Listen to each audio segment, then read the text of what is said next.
Mimi nimevunjwa mkono, nimechanua t-shirt ndio inunua nje huku. Hii nimechanua na suti yangu zote nimetupa mtaroni. Naulizwa kwa nini unavaa nguo ya Mama Samia, kwamba huyu Mama Samia unampenda kuliko watu wote. Wametupa mtaroni, watu wameniokoa, boda boda ndio kaniokoa kanileta hapa. Na leo napaka na simu kaninyang'anya, amechukua na simu zangu kila kitu changu utamchukua. Yes, huyu hapa ni Linusu Kimario ambaye ni mkazi wa Kipawa, Dar es Salaam, ambaye amedai kupigwa na kundi la waendesha bodaboda zaidi ya 30 katika eneo la Kinyerezi Pondi, wakimhoji kutokana na aina ya t-shirt ambayo ameivaa kwa mujibu wa klipu hii ambayo unaiona. Na hao walikuwa wameghadhabishwa na alikasirishwa na kitendo cha yeye kuonekana amevalia jezi ambayo ilikuwa na picha ya Rais Samia Suluhu Hassan, na wakawa na mhoji kwa nini anavalia t-shirt ya aina hiyo na kama ana mapenzi makubwa sana na Rais Samia zaidi ya Watanzania wengine. Sasa hiki ni kitu ambacho kidogo kimeleta kama mtafaruku kidogo na hisia mseto kwa baadhi ya Watanzania kusema kwamba ilikuwa sio haki kabisa yeye kuweza kupigwa kutokana kwamba kila mtu ana maamuzi yake kuchagua kusapoti mtu yote ama rais yote kwa mapenzi yake na kwa namna ambavyo anahisi iko sawa kwake. Lakini kuna wengi baadhi ambao wametokea kusema kwamba wamefurahishwa kwa mujibu wa baadhi ya comments ambazo nilikutana nazo, ambazo nataka nikusomee. Lakini kabla si kusomea comments hizo, niambie tu unaisi kwamba walichokifanya bodaboda kumpiga na kumjeruhi Linusu Kimario kutokana kwamba amevaa t-shirt ya Rais Samia Suluhu Hassan ni sawa?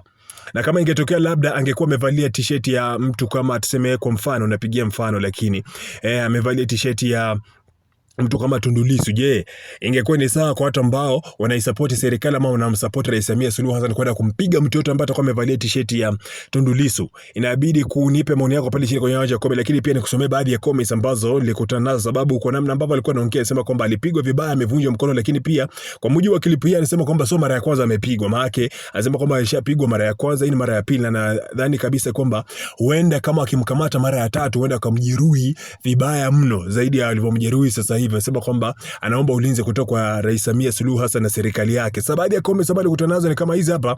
Huyu anajulikana kama 85 Babu alisema kwamba wakuue kabisa. Mwingine akasema kwamba wangekupakua kabisa. Huyu anajulikana kama Charles Safiel. Mwingine anasema kwamba utatutoa kwenye reli, sisi sio wajinga kiasi hicho. Mwingine anasema kwamba na bado. Lakini hapa anajulikana kama Rosemary Mkenda bali amecheka tu. Mwingine anasema kwamba vijana washajitafutia njia ya kupata pesa. Huyu anahisi kwamba ametafuta mchongo wa kupiga hela. Mwingine anasema kwamba imeniuma sana I say, yani wameshindwa hata kukuvunja mkono, sijapenda. Anasema kwamba aache upotoshaji. Mwingine anasema kwa nini mwanaume unavaa nguo ya demu? Mwingine anasema kwamba ni vizuri.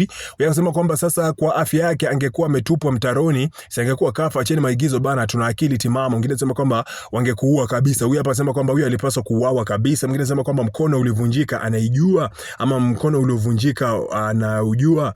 Mwingine akasema kwamba script za kichoko japo natamani ingekuwa kweli na kutia kama tusi fulani hivi. Anasema kwamba huyu mlevi apuuzwe tu. Anasema kwamba script za kitoto za UVCCM wanasema kwamba na atakufa yeye aendelee kumpenda muuaji, hivyo hivyo matokeo atayapata. Mwingine anasema kwamba ni safi kabisa.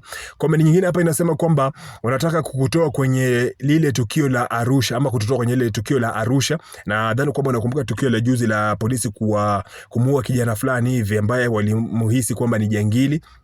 Unasema kwamba sio vizuri tupingane kwa hoja na si kuumizana. Ujue mwenzetu naye ana watoto na ana ndugu wanamtegemea. Lakini pale chini akapokea kama comments, majibu ya comments kama 4 hivi.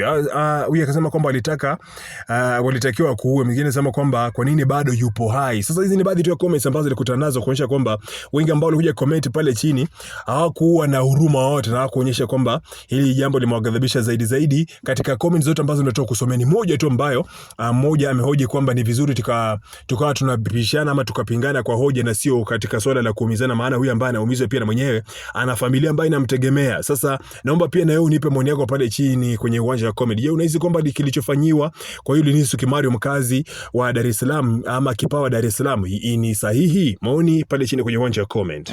Kwa sababu mkono mmoja hauna nguvu, hii hapa paka na muhuri wa stakishari huo hapa. Huo chumba cha mashtaka. Na nimevamiwa. Okay. Mimi kwanza kwa ujumbe wangu ambao nataka nitume kwa rais Mama Samia kwa kifupi, nataka kama ikimbariki siku nikaa mezani naye pia niongee naye kitu. Au niongee naye jambo moja tu. Mimi na mambo mengi sana kuongea naye kwa sababu ni mama yangu, nampenda sana. Yaani nampenda, ni kipenzi changu. Yaani nampenda kweli kama mama yangu.